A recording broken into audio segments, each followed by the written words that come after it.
শীতের বিদায় ঘণ্টা বেজে উঠেছে। চারপাশে বসন্তের আগমনের বার্তা। ধূসর প্রকৃতি ধীরে ধীরে রঙিন হয়ে উঠছে।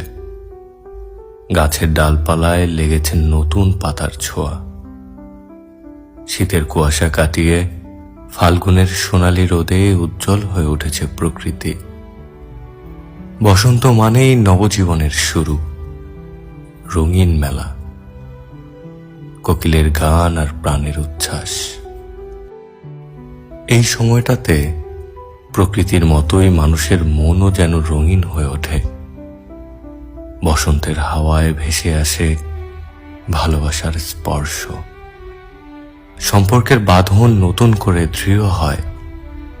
হৃদয়ে জেগে ওঠে আবেশের স্পন্দন। প্রকৃতির পরিবর্তনের সঙ্গে সঙ্গে